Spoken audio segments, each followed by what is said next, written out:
여러분 안녕하십니까? 자, 오늘은 전력계통공학 6강이 되겠습니다. 6강 교재로는 5-8절에 시작해서 송전손실을 고려할 경우에 경제부와 배분에 관련된 문제를 정리해 봤습니다. 여기는 시험 문제 아주 잘 나오는 부분이기 때문에 여러분들 정리를 잘 해 두셔야 합니다. 생각보다 어렵지는 않기 때문에 문제 유형들을 잘 정리해 두시면 문제 푸는 데는 어려움이 별로 없을 것이다 이렇게 예상을 합니다. 1교시 114회 1교시죠. 이건 좀 이따 설명드리겠고요. 113회 4교시에서 화력발전소의 연료비 특성을 설명하시오. 그러면 연료비 특성에 대해서 제가 별도로 정리를 해둬야 된다고 했었습니다. 열 효율부터 시작해서 증분 연료비까지 전부 다 정리를 해줘야 된다 말씀을 드렸고요. 그 다음에 화력계통의 경제부와 배분 중 송전 손실을 고려할 경우에 협조 방정식을 구하시오. 그래서 화력발전의 협조 방정식, 이것은 송전 손실을 고려했을 경우에 즉 페널티 계수까지 고려를 해야 된다.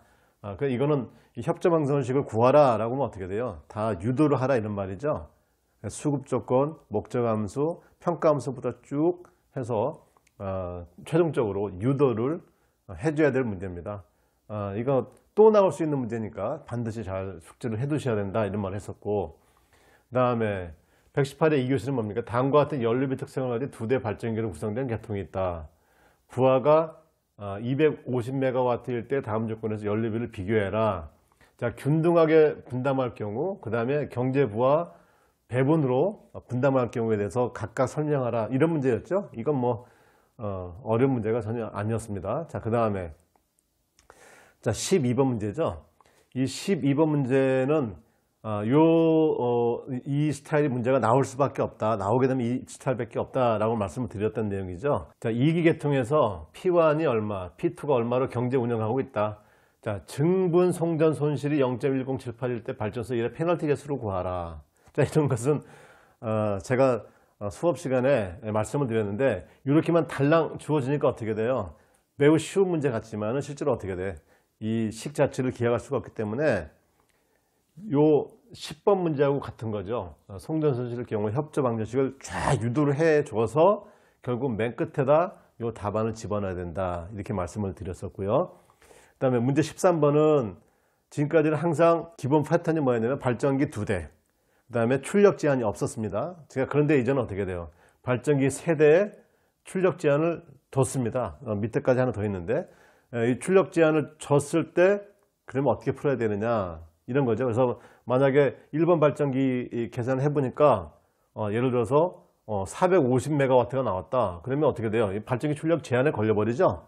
그래서 이건 어떻게 돼? 그냥 400으로 세팅을 다시 한 다음에 다시 어떻게 이 전체가 부하가 얼마였었습니까? 900메가였었으니까 400을 뺀 나중에 500메가를 가지고 2번 발전기, 3번 발전기를 다시 경제부하 배분을 해줘야 된다. 그래서 시간이 좀 많이 걸리는 문제였다. 이렇게 제가 말씀을 드렸었죠. 그래도 문제 푸는 데는 크게 어려움이 없을 것으로 판단이 되고요. 자, 등증분 연료비 법칙에 대해 서술하라 이런 문제였죠. 등증분. 그러면 이 등증분 연료비라고 하는 게 뭡니까? 먼저 증분 연료비를 알아야 되겠죠. 증분 연료비. 이 증분 연료비 개념은 정확히 머릿속에 있어야 된다 이런 말이었습니다. 자, 임의의 출력으로 운전 중인 발전기가 있죠. 이 발전기의 단위 출력, 즉 1메가와트의 출력을 더 내려면 필요한 연료비가 있겠죠. 그 연료비를 뭐라고 표현했습니까? 단위 시간당의 연료비 증가분, 그것을 뭐라고 한다? 증분 연료비라고 한다. 그러니까 증분 연료비라고 한마디 딱 정의하면 임의의 출력 중으로 운전 중인 발전기에 1메가와트의 출력을 더 내기 위해 필요한 단위 시간당의 연료비 증가분, 그것을 바로 증분 연료비라고 했으니까 이것은 식으로 표현하면 dPg분의 어떻게 돼요? F의 PG 이렇게 된다 이런 말이에요. 그렇죠? 결국 뭐예요? 연료비를 어떻게 출력으로 미분하라. 그러면 연료비는 어떻게 됩니까? 연료비라고 하는 것은 AP의 제곱 플러스 BP 플러스 C 이렇게 되니까 결국 2차 함수로 되죠? 출력이 2차 함수입니다. 미분하니까 어떻게 돼? 1차 함수가 되겠죠. 그래서 이 증분 연료비를 람다라고 표현하고 이 람다는 결국은 뭐냐면 EAP 플러스 B다. 이런 형태가 된다. 이렇게 말씀을 드렸죠. 자, 그런데 이 이차함수가 되니까 어떻게 돼요? 전부 다 이 기울기하고 이 B 초기값에 따라서 이런 뭐 다양한 기울기가 만들어지지 않겠습니까? 이렇게. 예. 이 자체가 다 뭐예요? 각각의 증분 연료비인데 이 등증분 연료비라고 하는 건 뭐예요? 어느 순간에, 그렇죠? 어느 순간에 그 필요한 그 메가와트 증가 단위 출력에 대한 시간당 연료비 증가분이 같을 때 어떻게 된다고요? 화력발전소 전체적으로 연료비가 최소화가 되는 것이다. 그게 바로 등증분 연료비 원칙, 원리 이렇게 설명을 드렸었습니다. 자, 이렇게 하려면 어떻게 해야 되느냐? 자, 여기는 뭐 정의도 잘 해놓으셨어요. 공급부와 PR이 주어진 경우 발전기의 경제적인 출력 배분은 수급 평형 조건을 만족하며, 그렇죠? 이게 전제 조건입니다. 만족하지 않으면 아무 의미가 없는 거죠. 그러니까 연료비가 최소가 되게끔 결정하는 방식이다.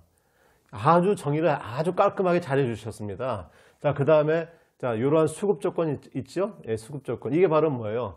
수급 평형 조건을 얘기하는 거죠. 발전기들은 결국 어떻게 돼? 부하의 크기와 같다. 여기에 어떻게 성전 손실을 고려하지 않았으니까. 그 다음에 목적 함수는 뭐예요? 우리의 목적은 뭡니까? 연료비를 최소화하는 거죠. 그래서 연료비 함수로 표현이 되는 것이다. 자, 그런데 이렇게 두 개를 해놓고 나서 보니까 이 연료비를 최소화하려면 어떻게 해야 돼? 여기까지 우리 한계였다. 여기까지 말씀을 드렸죠. 그래서 어떻게 한다? 이제 수학책을 보니까 이런 경우에는 어떻게 르그랑제 미장계수법을 도입해서 새로운 평가함수 파이를 도입하십시오. 근데 평가함수 파이는 뭐에 대한 함수냐?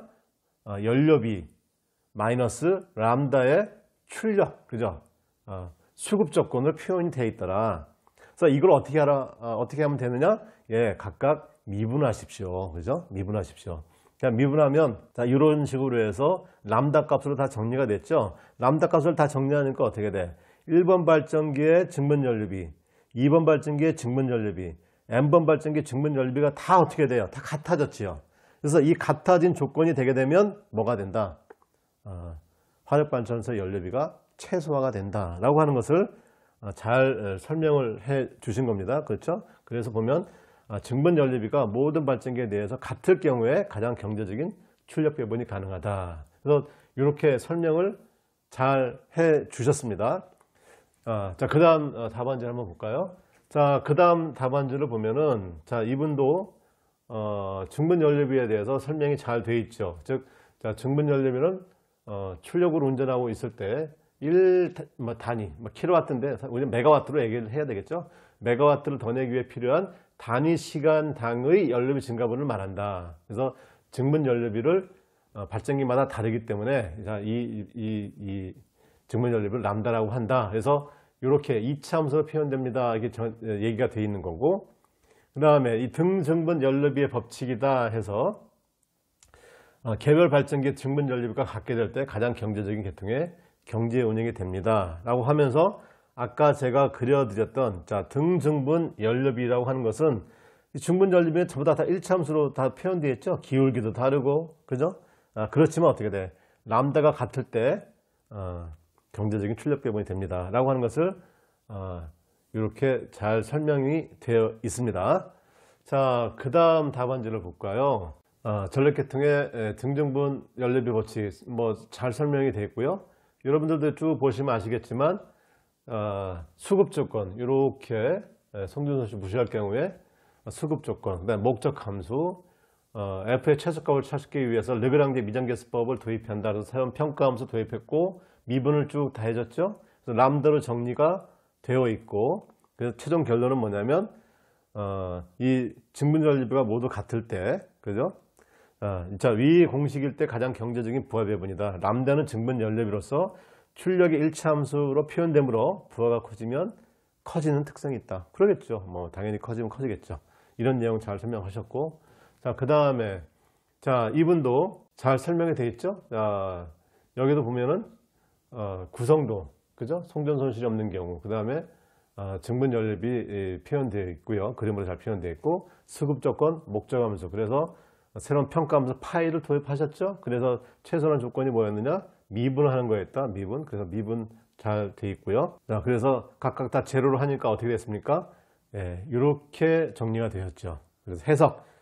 증분전류비가 모든 발전기에 대하여 같은 경우에 경제적 출력 배분이 실현이 된다.